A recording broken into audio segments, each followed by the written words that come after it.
And now you're telling me some lame story about you going to your friend's house to help her with a boyfriend that's being abusive when you don't even have your life in order. If her boyfriend were being abusive, you would have picked up the phone and called the police. Because witness stated they were listening to music and he heard something that sounded like screaming, so he turned down the music. Witness stated that they heard loud banging and screaming and looked to the incident location and they saw victim one, and victim one is banging on the window and crying. They spoke to the victim. The victim said she was all alone. She was hungry and thirsty. Calling 2024 CR 012173 State versus Estrella Hernandez de Jesus. Could I have parties announced for the record? State. Rick Pena for the state of Texas. Defense. Joseph Help for the defense. And are you Ms. de Jesus? Yes. Counsel, have you received all discovery? I believe I have, Your Honor. And did you review it with your client? Yes, Your Honor. Yes, Your Honor. Did you understand you're charged with the offense of abandoning or endangering the intent to the return? That is a state jail felony. Range of punishment is anywhere from 180 days up to 2 years in the state jail facility and up to $10,000 fine. State any evidence. Yes, Your Honor. At this time, state offers into evidence State's Exhibit 1 with all attachments. No objections from defense, Your Honor. All right, state, you may be excused. Anything you wish to say on behalf of your client? She is 22 years old and she does have these two young children. She is not receiving child support currently. Currently, she's been incarcerated for several months. The children have been placed by CPS with her aunt, Maribel Villegas. And as soon as she gets out, CPS has recommended some programs for her to do some services, which she will, as informed me that she is ready, willing, and more than willing and able to perform. So we've just addressed the recommendation by the DA of no contact with the two complainants, which are her children. She would like to have at least no harmful and injurious contact or possibly some supervised contact, whatever CPS recommends based on her progress with respect to their plan that they have. She does have a plan for employment once she gets out. That'd be to immediately get with some temporary services and agencies until she can find steady, regular employment. Her last such employment was with Toyota 2 years ago. She had to leave that job because of the commitments she had with these two young children. She was unable to be at work all the time because she didn't have sufficient sitters for the children. Her aunt has stepped up and that's who she'll be relying on once she gets out, Judge. All right. So here's my question for you. Why were you not at home with your children on this day? So what happened was I had a friend, she came to the house and she lived on the next block. She was going through it with her boyfriend. She wanted me to go help her pack a bag. She was scared that he was gonna hit her. So it was supposed to be a quick So thing. here's my question. What were you planning on doing if her boyfriend were to show up? Well, he was there, so she was scared. She was scared that he was gonna break everything in the house and hurt her. So I was trying to help her. Like she So felt how you safe. helped her was you left let me make sure my math is right.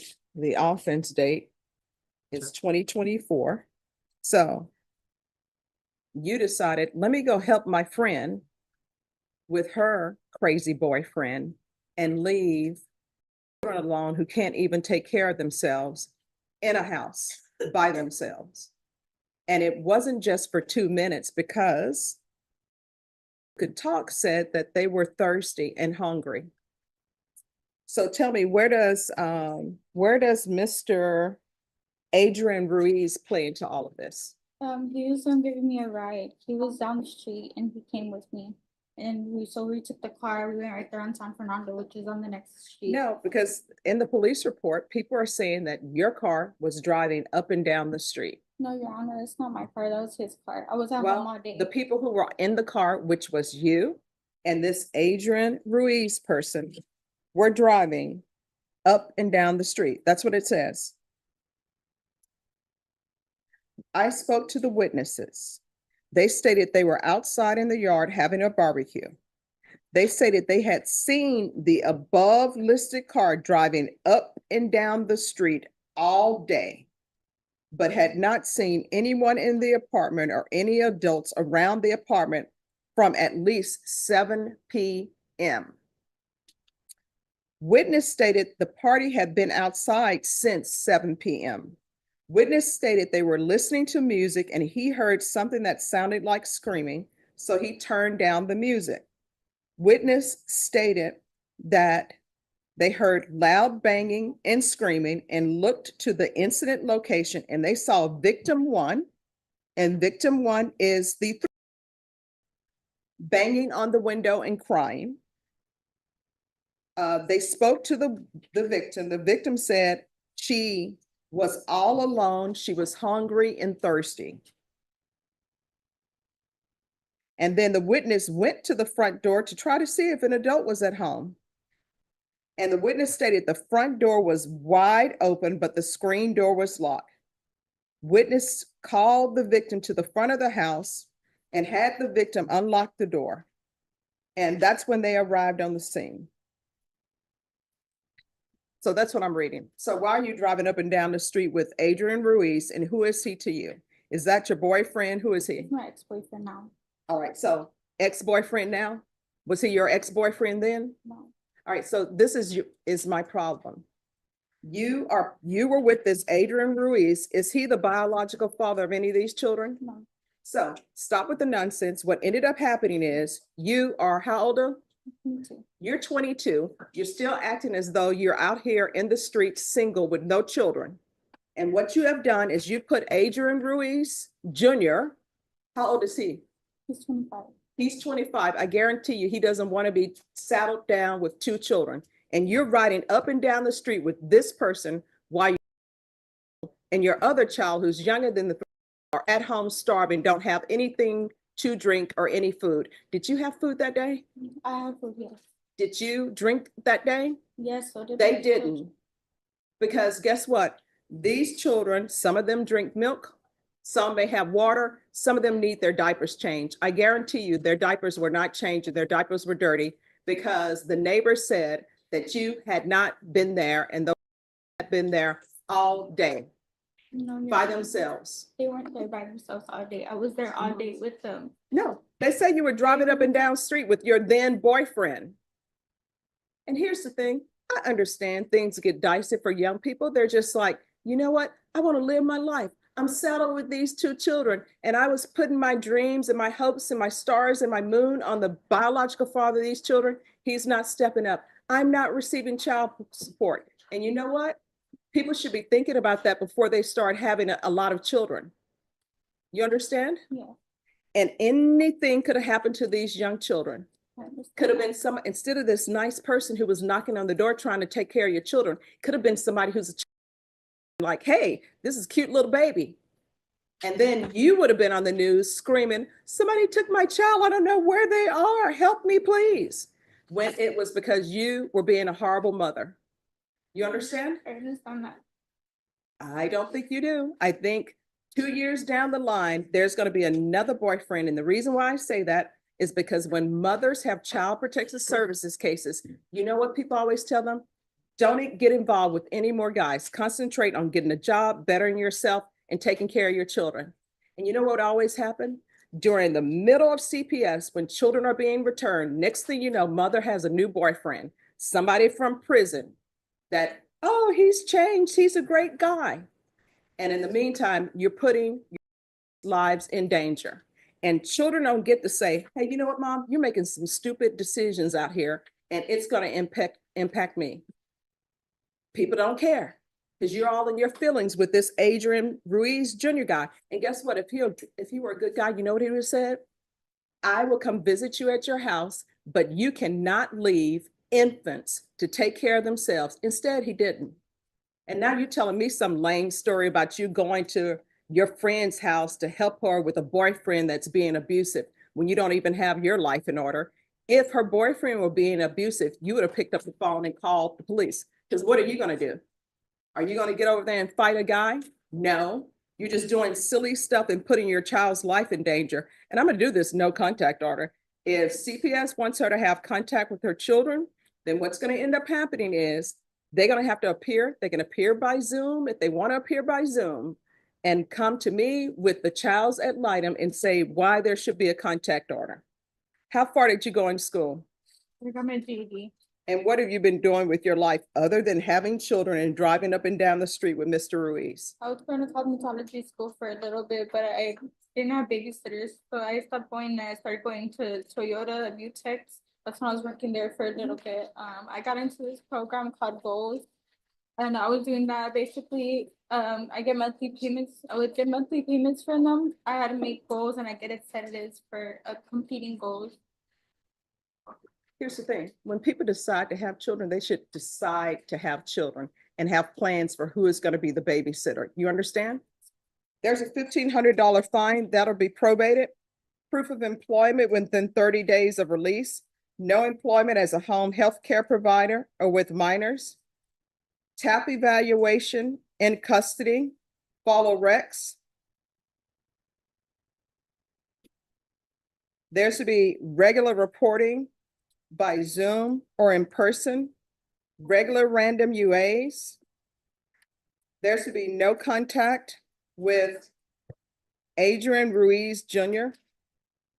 If I could, if it were legal, I wouldn't let you have any contact with any adult male until you get your life in order and put your children first. But I'm not allowed to do that. So no contact with Adrian Ruiz or the complainants. And it will be 4 years deferred adjudication. Probation, is there anything else? No, Judge. Is there anything else you need from the court to be successful? Here's the thing with CPS cases, if you're not going to put your children first, just let them know and say, you know what, this person can adopt them. I have no intention of putting them first. The man is always going to come first. You understand?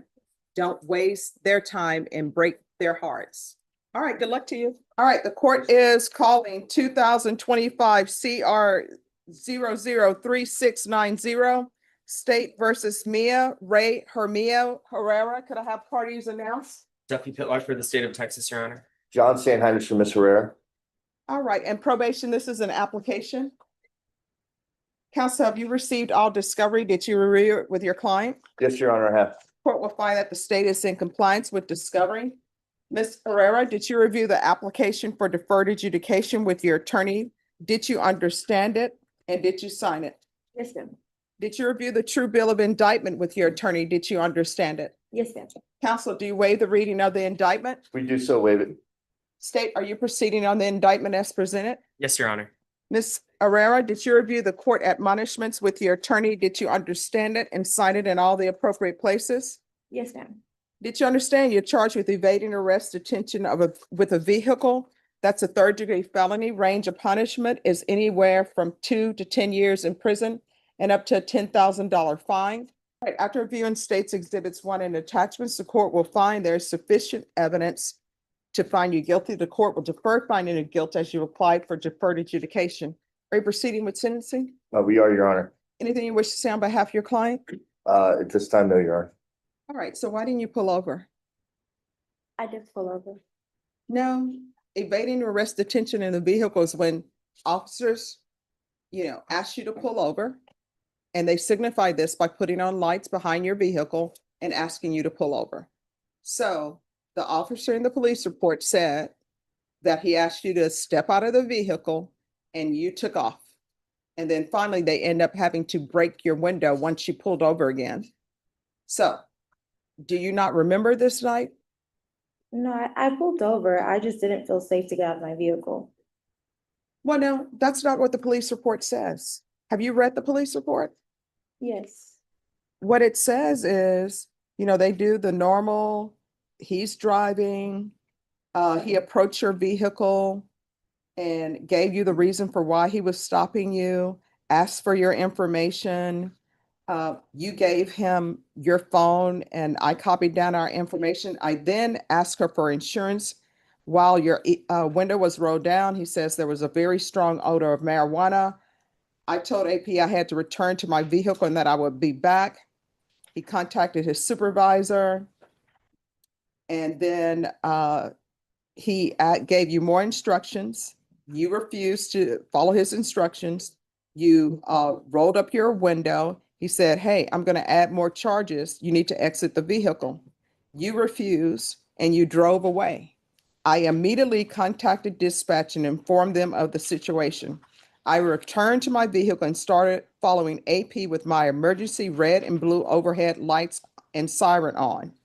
You continue to travel, and he actually puts in here every street that you pass. And then you finally pull over and he asked you to step out. You didn't. And then he had to draw his weapon. You still wouldn't step out of the vehicle. And he told you, I'm going to have to break this window to get you out of the vehicle. You said, nope, not getting out of my vehicle. And then he ends up having to break your window. So I don't understand what you mean you were not evading. I mean, if you feel as though you're not evading and you want a jury trial, you're welcome to have a jury trial. I'm content with where we're at as far as like, So why didn't you, the officer had pulled you over, he wanted your license, your insurance. Why didn't you remain there, give him all the information? What was going on with you? Were you using drugs? Were you intoxicated? What was going on? I'm trying to figure out so I can set appropriate conditions for your probation.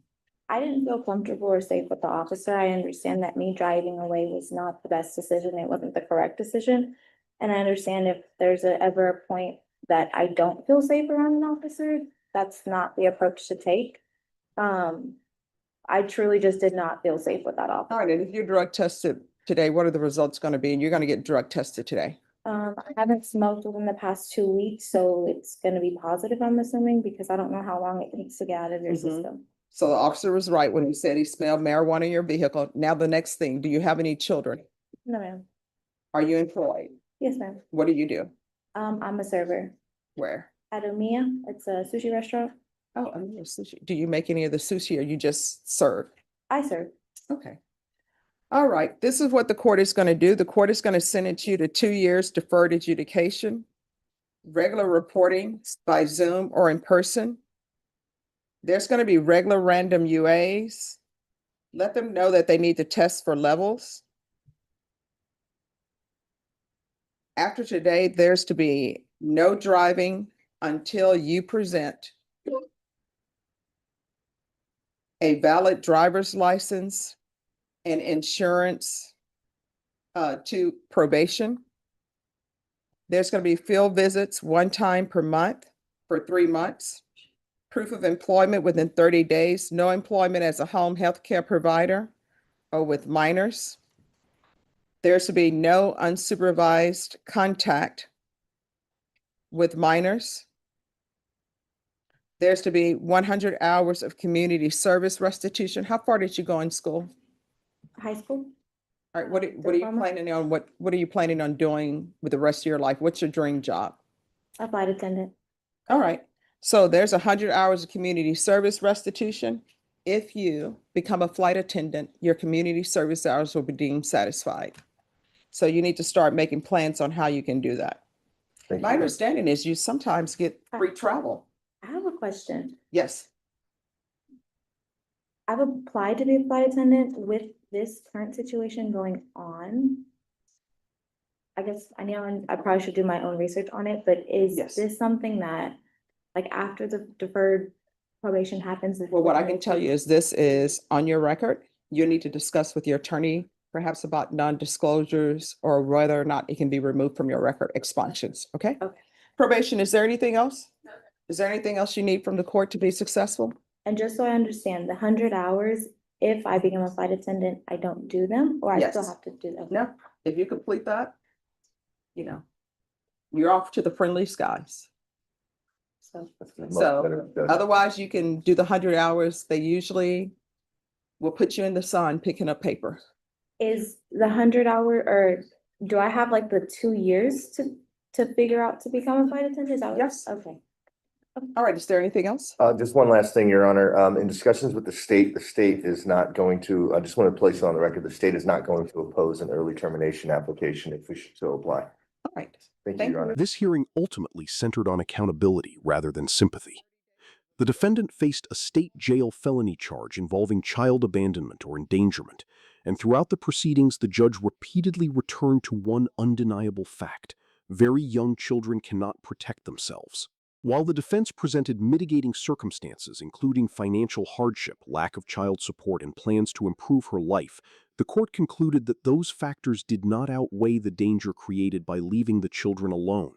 The final sentence included 4 years of deferred adjudication probation, a probated fine, employment requirements, evaluations, reporting conditions, restrictions on contact with Adrian Ruiz, and a no-contact order regarding the children unless modified through CPS and court approval. The broader message from this case is that parenting carries legal responsibilities that cannot be set aside, regardless of personal circumstances. Decisions made in a matter of minutes can have life-changing legal consequences for both parents and children. If you found this case as shocking as we did, make sure to hit that like button, share your thoughts in the comments, and don't forget to subscribe for more jaw-dropping courtroom breakdowns. We'd love to hear your opinion. Did the judge make the right decision, or would you have handled this case differently?